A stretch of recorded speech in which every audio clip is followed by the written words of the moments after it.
Hello बच्चों। Welcome to my YouTube channel Bionidhi. बेटा, अब हम परिवहन का दूसरा हिस्सा मनुष्यों में या जंतुओं में परिवहन ट्रांसपोर्ट किस प्रकार होता है वो डिस्कस करेंगे। ट्रांसपोर्ट इन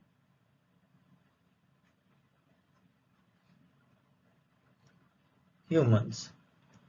और आप ये भी कह सकते हैं कि जो मल्टी सेलुलर ऑर्गेनिजम्स हैं, बहुकोशिकीय जीव जो हैं, उनमें किस प्रकार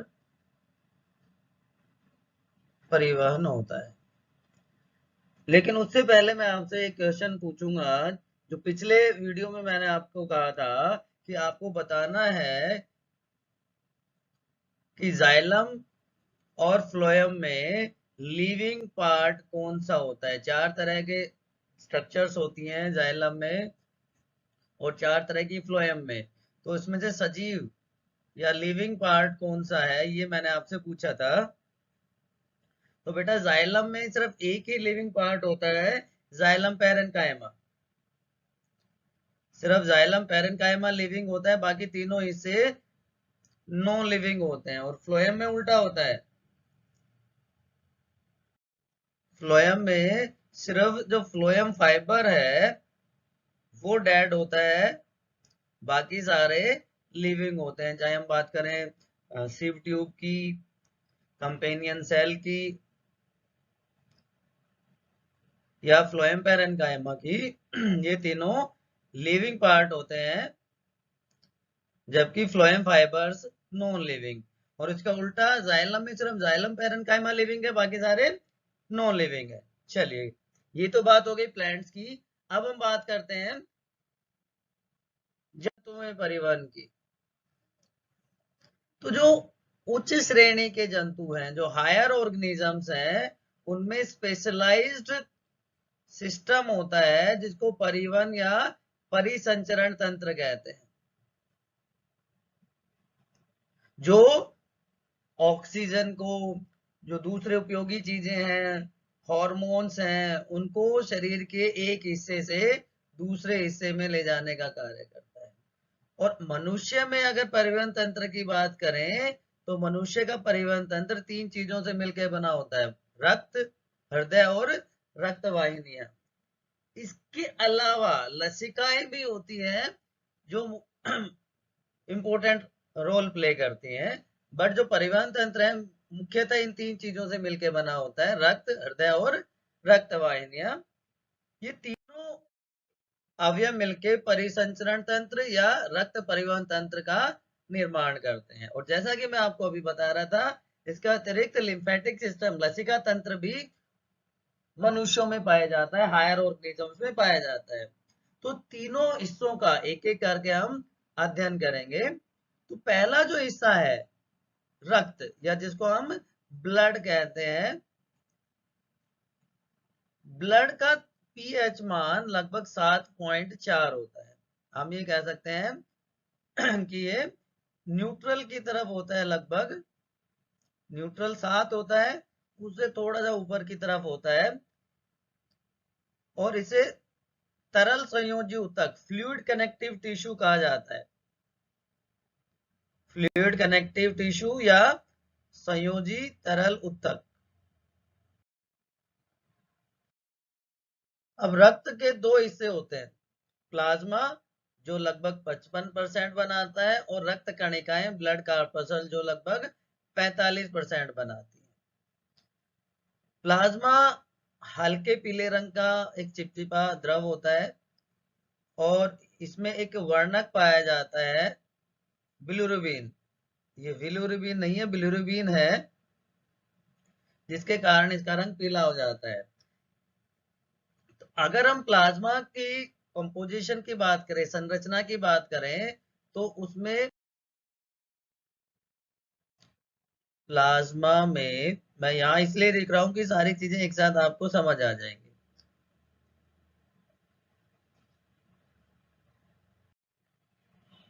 प्लाज्मा में मुख्यतः जल, जो लगभग 90 से 92% बनाता है। इसके अलावा प्लाज्मा में प्रोटीन्स होते हैं। अब प्लाज्मा में जो प्रोटीन मुख्यतः पाए जाते हैं उसमें सबसे पहला मैं अगर बात करूं तो उसमें फाइब्रिनोजन होता है। आगे हम पढ़ेंगे रक्त का थक्का जमाने में मदद करता है। दूसरा इसमें एल्ब्यूमिन होते हैं, जैसे एग में एल्ब्यूमिन होता है। तीसरे टाइप के प्रोटीन इनमें इम्यूनोग्लोबुलिन्स होते हैं, जिन्हें हम एंटीबॉडीज भी कहते हैं। इम्यूनोग्लोबुलिन्स या एंटीबॉडीज होते हैं। इसके अलावा हिपेरिन, ये शरीर के अंदर जो खून है उसको जमने से रोकता है। इसके अतिरिक्त तो दो हिस्से हो गए, जल हो गया, प्रोटीन हो गए। लगभग 0.9% 0.9% अकार्बनिक अम्ल होते हैं। 0.9%। तो 90 से 92% ये हो गया था, लगभग 7% प्रोटीन्स हो जाते हैं और 0.18% इसमें ग्लूकोज भी होता है। बहुत कम मात्रा में यहाँ पे ग्लूकोज पाया जाता है। 0.5% वसा। तो इस प्रकार जो प्लाज्मा है, जो बड़ा हिस्सा है हमारे रक्त का, 55% बनाता है। उसमें प्रोटीन, जल, वसा, अकार्बनिक पदार्थ अम्ल के रूप में और ग्लूकोज उपस्थित होता है। जो दूसरा हिस्सा है वो रक्त कणिकाएं हैं। 3 प्रकार की, लाल रक्त, श्वेत रक्त कणिकाएं और रक्त पट्टिकाणु आरबीसी, जिनको हम एरिथ्रोसाइट्स भी कहते हैं।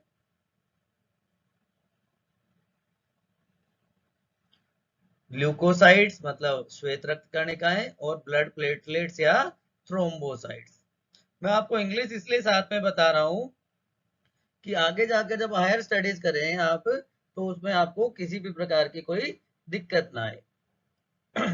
जब प्लाज्मा में से, इस प्लाज्मा में से, ये भी एनटीएससी में आया हुआ क्वेश्चन है बेटा, जब प्लाज्मा में से फाइब्रिनोजन को हटा देंगे, प्लाज्मा माइनस फाइब्रिनोजन, तो उस संरचना को कहते हैं सीरम। प्लाज्मा में से फाइब्रिनोजन आप हटा देंगे तो शेष भाग जो बचेगा वो सीरम कहलाता है। तो अब अगर प्लाज्मा के कार्य की बात करें तो देखिए, फाइब्रिनोजन रक्त का थक्का जमाने में, एल्ब्यूमिन प्रोटीन हो गया, इम्यूनोग्लोबिन हमारे शरीर में प्रतिरोधकता प्रदान करेंगे। तो अलग अलग प्रकार के कार्य ये संपन्न करते हैं। अब रक्त कणिकाओं में सबसे पहले आती है लाल रक्त कणिकाएं, या जिनको हम आरबीसीज कहते हैं। इसमें एक वर्णक पाया जाता है जिसे हम हीमोग्लोबिन कहते हैं। हीमोग्लोबिन की वजह से ही हमारे रुधिर का रंग लाल होता है। रुधिर का रंग लाल होता है। हीमोग्लोबिन ऑक्सीजन का वाहक है। हीमोग्लोबिन को हम ऑक्सीजन का वाहक भी कहते हैं। और ये ऑक्सीजन के साथ मिलकर, मैंने आपको श्वसन में भी बताया था, ऑक्सी हीमोग्लोबिन का निर्माण करता है।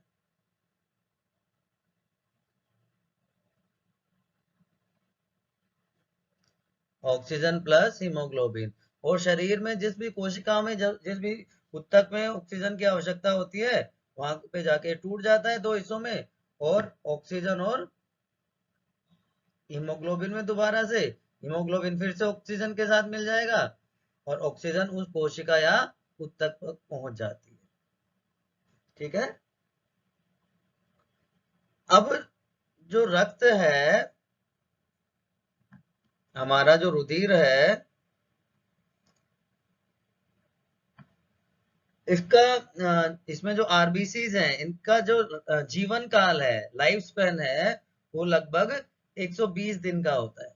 120 दिन के बाद पुरानी वाली मर जाती है, उसकी जगह नई बन जाती है अस्थि मज्जा में। इनका निर्माण, इनका जन्म अस्थि मज्जा में होता है। 120 दिन के बाद जो पुरानी खत्म हुई वो नई आ जाएगी।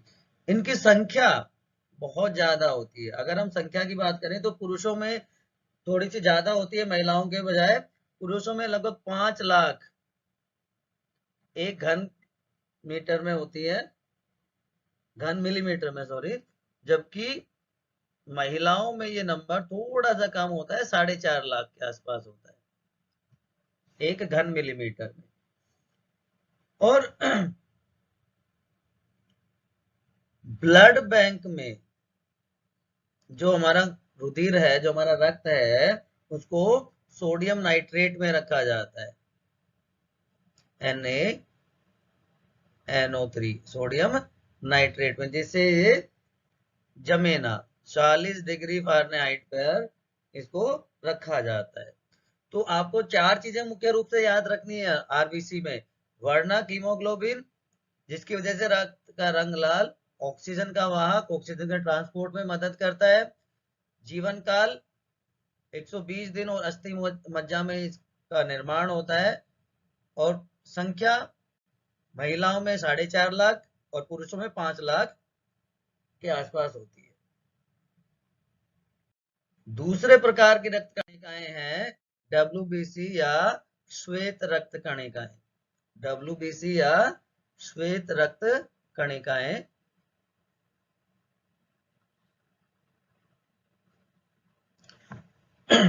ये अनियमित आकार की होती है।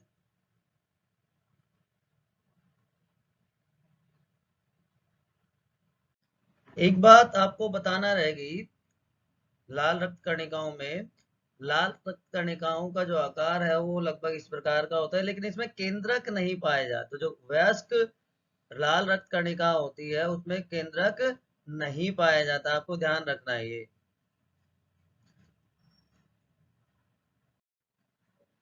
ये रंगहीन होती है। लाल रक्त कणिकाएं हीमोग्लोबिन की वजह से लाल रंग की थी, लेकिन ये रंगीन होती है। और इनकी संख्या भी लाल रक्त कणिकाओं की तुलना में बहुत कम होती है, लगभग 7500 एक घन मिलीमीटर। ये एवरेज है, आपको याद रखना है। वैसे संख्या 8 से 10,000 होती है, ये एवरेज 7,500 के आसपास है। जीवन काल की बात करें तो आरबीसी 120 दिन थी, लेकिन इनका जीवन काल सिर्फ 1 से 4 दिन का ही होता है, बहुत कम उनकी तुलना में। और इनका निर्माण भी आरबीसी की तरह ही अस्थि मज्जा में होता है। तो चाहे आरबीसी है चाहे डब्ल्यूबीसी है, दोनों का निर्माण अस्थि मज्जा में ही होता है। याद रहेगा आप लोगों को। अब केंद्रक के आकार के आधार पर डब्ल्यूबीसी अलग अलग तरह की हो सकती है। इसमें इयोसिनोफिल, बेसोफिल और न्यूट्रोफिल। इसमें जो न्यूक्लियस है उसका आकार कुछ इस तरह का हो जाता है। इसमें एस शेप्ड न्यूक्लियस होता है और इसमें मल्टी लोब्ड न्यूक्लियस होता है, बाइलोब्ड एंड मल्टी लोब्ड। और दूसरी तरफ लिम्फोसाइट्स, ये लिम्फोसाइट दो तरह की होती हैं, मोनोसाइट और T cells and B cells. Monocyte सबसे बड़ी संरचना होती है, जिसमें एक बहुत क्लियर केंद्रक पाया जाता है। बी सेल और टी सेल ये हमारे जो रोग प्रतिरोधक क्षमता है, प्रतिरोधात्मक जो तंत्र है, उसकी मुख्य कोशिकाएं होती है। वहां पे ये प्रतिरोधक क्षमता प्रदान करने में मदद करती है। ये फैगोसाइटिक होती हैं, जो बाहर से आने वाली दूसरी तरह की सेल्स है उनको खत्म कर देती है। तो डब्ल्यूबीसी में भी आपको वही 4 चीजें याद रखनी है, उनका जीवन काल, उनका आकार, संख्या और कार्य। तो कार्य की बात करें तो मैंने अभी बताया कि ये रोग प्रतिरोधक क्षमता विकसित करती है। रोगाणुओं को हमारे शरीर में जैसे वो प्रवेश करेंगे उनको नष्ट कर देंगे। और जो कोशिकाओं का भक्षण है, फैगोसाइटोसिस है, जो कोशिकाएं टूट जाती हैं, मर जाती हैं, उनका भक्षण करती हैं, बाकी कोशिकाओं की मरम्मत का काम भी करती है। तीसरी टाइप की सेल्स हैं प्लेटलेट्स, जिनको हम क्या कहते हैं, रक्त पट्टिकाणु, रक्त पट्टिकाणु या प्लेटलेट्स, या इनको थ्रोम्बोसाइट्स भी कहा जाता है। इनका जन्म भी वही अस्थि मज्जा, इनमें भी केंद्रक नहीं पाया जाता। तो आप याद रखें, केंद्रक सिर्फ श्वेत रक्त कणिकाओं में मिलता है, लाल रक्त कणिकाओं में और रक्त पट्टिकाणु में, प्लेटलेट्स में ये नहीं पाया जाता। जन्म अस्थि मज्जा में और इनकी मृत्यु यकृत में हो जाती है। डब्ल्यूबीसी की मृत्यु रक्त में ही हो जाती है। जीवन काल 3 से 5 दिन, 120 दिन आरबीसी का, डब्ल्यूबीसी का 1 से 4 दिन और इनका 3 से 5 दिन का जीवन काल होता है। संख्या 4.5 से 5 लाख आरबीसी, 8 से 10,000 डब्ल्यूबीसी और 2.5 से 3 लाख पर घन क्यूब प्लेटलेट्स की संख्या होती है। और इनका मुख्य कार्य रक्त का थक्का जमाना है, रक्त का थक्का जमाने में मदद करती है। तो ये 3 प्रकार की कोशिकाएं हमारे रक्त में मिलती हैं। प्लेटलेट्स में विटामिन के, जिसको हम फाइलोक्विनोन भी कहते हैं, रक्त का थक्का जमाने में बहुत महत्वपूर्ण मदद करता है। ये आपको याद रखना है, ये भी एनटीएससी में आया हुआ क्वेश्चन है। अब दूसरा हिस्सा जो आता है वो है हमारा हृदय, हार्ट। तो अगर संरचना की बात करें हृदय की, तो बहुत कोमल मस्कुलर संरचना है, जो वक्ष गुहा के मध्य में, पसलियों के नीचे तथा दोनों फेफड़ों के बीच में स्थित रहता है। कहां पे? वक्ष गुहा में, पसलियों के नीचे, मध्य में, जो थोड़ा सा बाईं तरफ होता है, फेफड़ों के बीच में। ठीक है। और इनमें विशेष प्रकार की मांसपेशियां मिलती हैं, जिनको हम कार्डियक मसल्स कहते हैं। हम पहले पढ़ चुके हैं कार्डियक मसल्स, 9वीं कक्षा में आपने पढ़ा था। कार्डियक मसल्स इसमें पाई जाती है, विशेष प्रकार की मांसपेशियां होती हैं। हमारे शरीर का केंद्रीय पंप, जो खून का पंपिंग करता है, उसका परिसंचरण करता है। अब इसके चारों तरफ आप देख सकते हो एक दोहरी झिल्ली पाई जाती है, जिसे पेरिकार्डियम कहते हैं, पेरिकार्डियम। और इसके बीच में पेरिकार्डियल एक द्रव्य भरा होता है, जिसको पेरिकार्डियल फ्लूइड कहते हैं, जो घर्षण को रोकता है। दोनों जो लेयर्स हैं, जो झिल्लियां हैं दोनों, उनके बीच में घर्षण को रोकता है, बाहरी चोटों से बचाने का कार्य करता है। यहां पर आप देख पा रहे हो तो 4 हिस्से हैं हमारे हृदय के, जिसको विषम कहते हैं। 4 विषम होते हैं हमारे हृदय के। दायां और बायां आलिंद,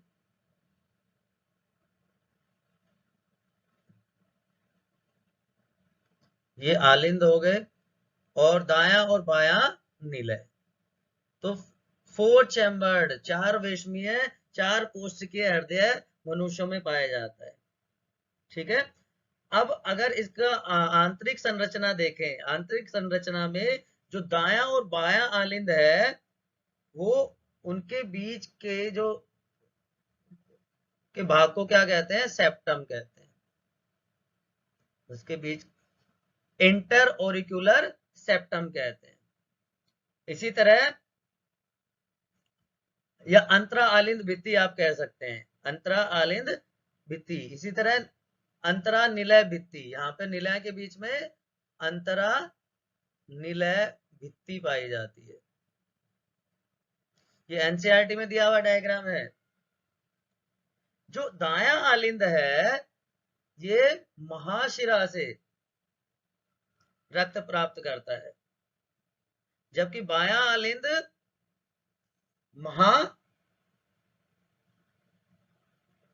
नहीं, ये फुसफुस शिरा से रक्त प्राप्त करता है। आप हमेशा याद रखें, जो बायां पार्ट होता है, जो लेफ्ट साइड होती है, उसमें हमेशा शुद्ध रक्त पाया जाता है, और जो राइट साइड होती है उसमें हमेशा अशुद्ध रक्त पाया जाता है, डीऑक्सीजनेटेड ब्लड, जिसमें कार्बन डाइऑक्साइड मिली होती है, वो पाया जाता है।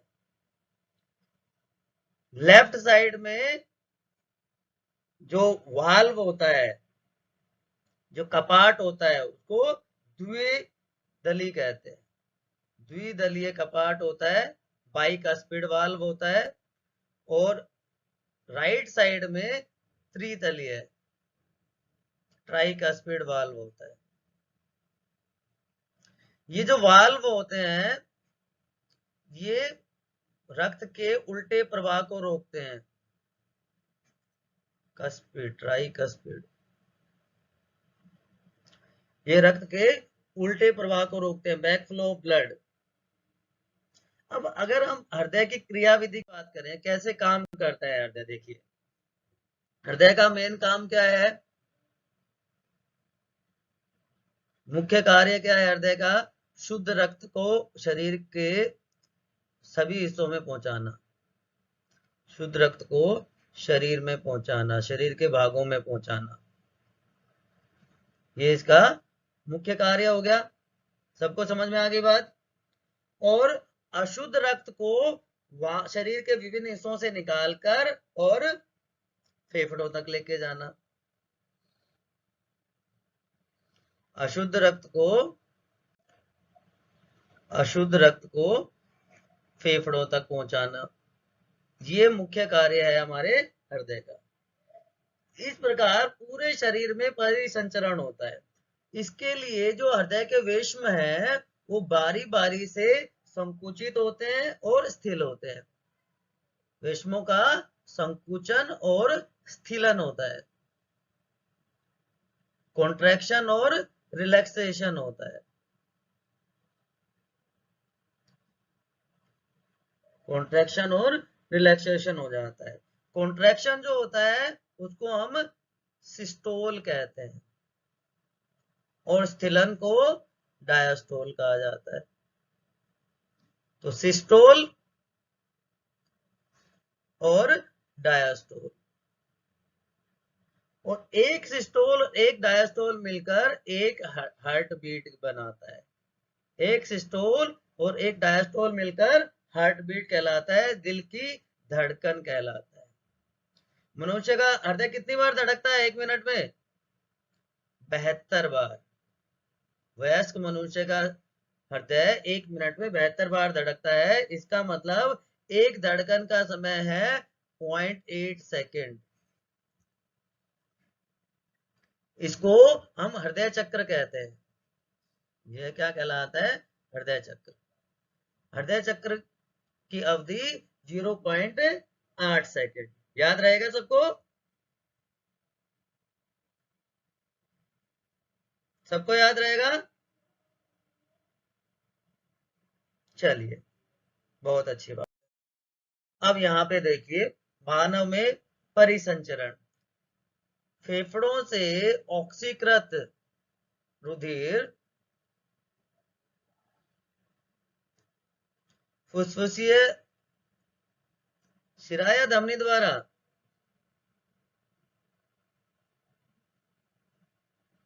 बताइए।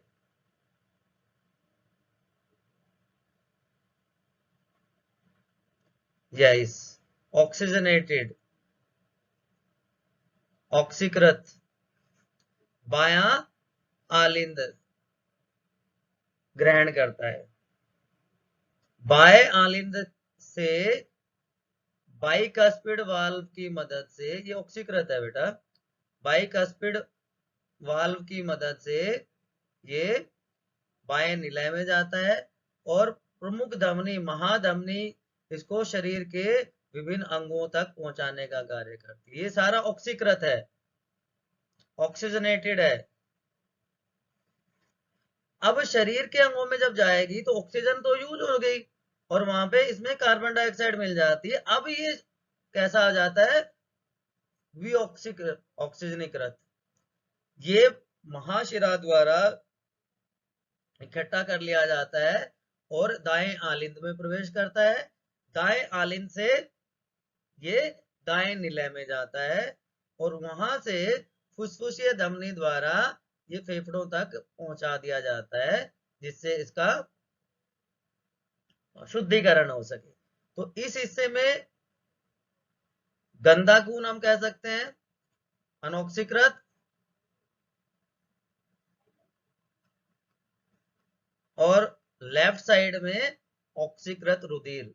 ये परिसंचरण, क्योंकि रक्त एक साइकिल पूरा करने में 2 बार हृदय में प्रवेश कर रहा है, इसलिए इसे दोहरा परिसंचरण कहा जाता है। मनुष्य में जो परिसंचरण है, खून का जो परिसंचरण है, उसे दोहरा परिसंचरण कहा जाता है। दोहरा परिसंचरण, बायां और दायां हिस्सा, क्योंकि ऑक्सीजनित और विऑक्सीजनित रुधिर को नहीं मिलने देता। और इसका सबसे बड़ा फायदा ये होता है कि हमारे शरीर की क्षमता बढ़ जाती है, क्योंकि हम बहुकोश के जीव हैं, हमारे शरीर को कार्य करने के लिए ज्यादा ऊर्जा की आवश्यकता होती है। और दूसरा, शुद्ध और अशुद्ध रक्त मिल नहीं पाता, तो दोहरे परिसंचरण की ये इंपॉर्टेंस होती है, आपको याद रखना है। अब जो हृदय की धड़कन है, वो कहाँ से शुरू होती है? हृदय की धड़कन एक विशेष स्थान से शुरू होती है, जो एक विशेष प्रकार की विद्युत धारा उत्पन्न करता है। इस ऊतक को SA नोड कहा जाता है, SA नोड या pacemaker of the heart, SA node और पेस मेकर ऑफ हार्ट। और इसे एक विशेष प्रकार के यंत्र द्वारा मापा जाता है, जिसे इलेक्ट्रोकार्डियोग्राफ कहते हैं, इलेक्ट्रोकार्डियोग्राफ। आपने ECG का नाम सुना होगा, फिल्मों में देखा होगा ना आपने, इस तरह से लाइन चलती रहती है और जैसे ही लाइन सीधी हो जाती है, मतलब काम खत्म, ठीक है ना। तो ये इलेक्ट्रोकार्डियोग्राफ होता है। तो ये दोहरा परिसंचरण आप इस तरह से भी इसको समझ सकते हैं, 2 तरह का होता है, पल्मनरी और सिस्टमिक। बाएं निलय से महाशिरा तक जो रुधिर प्रवाहित होता है, वो सिस्टमिक परिवहन कहलाता है, और दाएं निलय से बाएं आलिंद तक जो रक्त का परिवहन होता है, वो पल्मनरी परिवहन कहलाता है, सिस्टमिक एंड पल्मनरी सर्कुलेशन। तो दाएं निलय से पल्मनरी धमनी, फेफड़े ऑक्सीजनेटेड हो गया, पल्मनरी सिरा और बाएं आलिंद में आ गया, यहां तक ऑक्सीकृत था। अब बाएं आलिंद का जब संकुचन होगा तो बाएं निलय में जाएगा, बाएं निलय से महाधमनी के द्वारा शरीर के विभिन्न हिस्सों तक पहुंच जाता है, यहां तक भी ऑक्सीकृत है। और जैसे ही यहाँ पे गया, यहाँ पे CO2 इसमें मिल जाएगी, अनऑक्सीकृत हो जाएगा और महाशिरा की मदद से ये दाएं निलय में प्रवेश कर जाएगा। तो ये दोहरा परिसंचरण मनुष्य में पाया जाता है। इसके बाद आता है तीसरा हिस्सा, रक्तवाहिनियां। ये एक जाल है जो रुधिर को शरीर की हर ऊतक और कोशिका तक पहुंचाने का कार्य करता है। 3 प्रकार की रक्त वाहिनियां होती हैं, धमनियां, रक्त केशिकाएं और शिराएं। तो धमनियों की अगर हम बात करें, धमनियां जिनको हम आर्टरीज भी कहते हैं, धमनियां और आर्टरी, हमेशा याद रखें ऑक्सीकृत रुधिर लेके जाने का काम करती हैं, ऑक्सीजनेटेड या साफ खून को ले जाने का काम करती हैं। इसका एक अपवाद है, सिर्फ एक अपवाद है इसका, फुसफुस धमनी। फुसफुस धमनी इसका अपवाद है, जो अनऑक्सीकृत रुधिर लेके जाती है। धमनियों की बात करें तो ये शरीर जो रक्त है वो हृदय से शरीर के भागों में लेके जाती है। रुधिर को हृदय से दूर लेके जाती है, हम कह सकते हैं।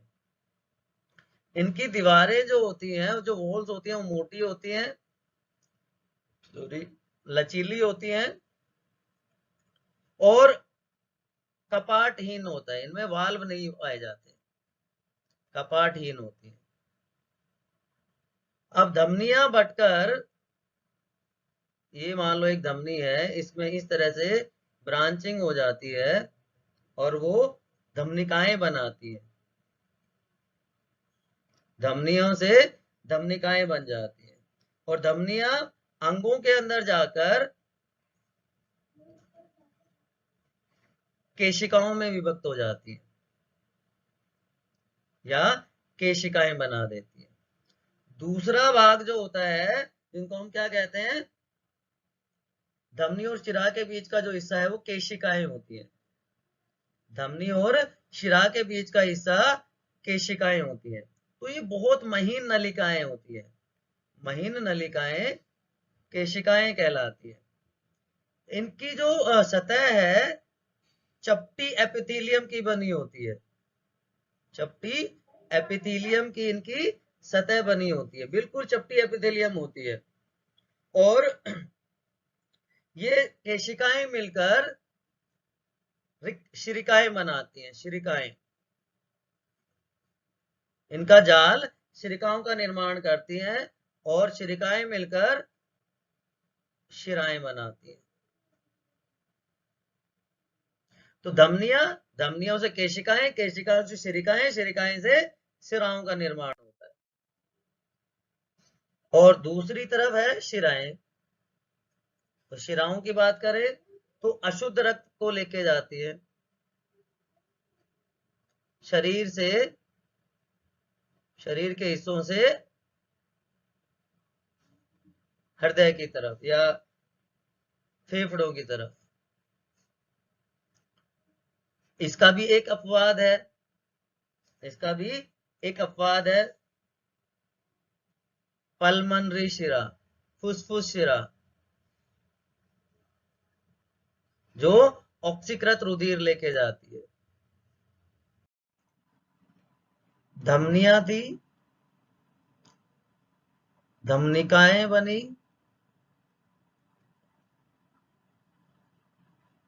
धमनिकाओं से धमनिकाएं बनी, धमनिकाओं से केशिकाएं बनी और वहां से शिराएं। इस प्रकार ये एक पूरा जाल बन जाता है।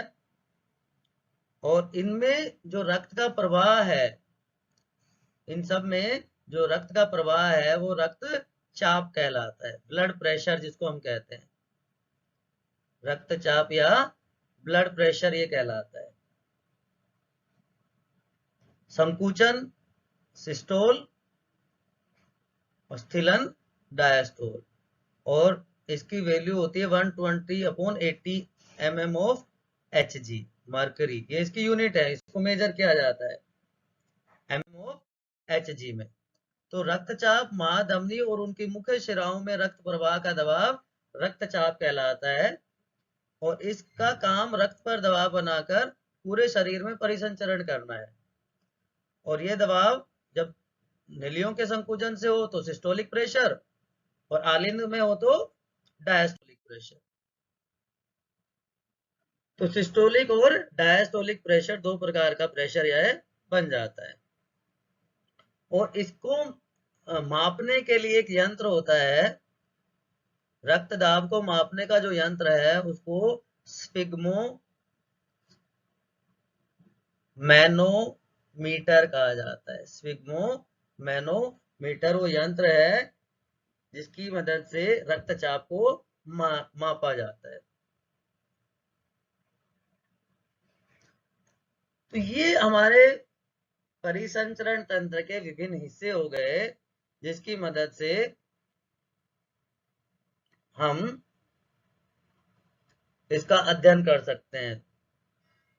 रक्त, विभिन्न प्रकार की कोशिकाएं और हृदय। इससे रिलेटेड कोई भी डाउट है आप इसको फिर से पूछ सकते हैं। हमने 3 हिस्से इसके पूरे कर लिए हैं, पोषण, श्वसन और परिवहन।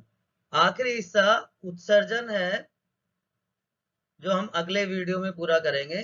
तब तक आज इस चैप्टर को अच्छे से रिवाइज करें। बार बार मैं कहता हूं जितना आप पढ़ोगे उतना आपको समझ आएगा। जो भी डाउट है, जहां भी डाउट है, आप कमेंट सेक्शन में लिख सकते हैं। Till then, goodbye, stay healthy and keep studying. Good luck.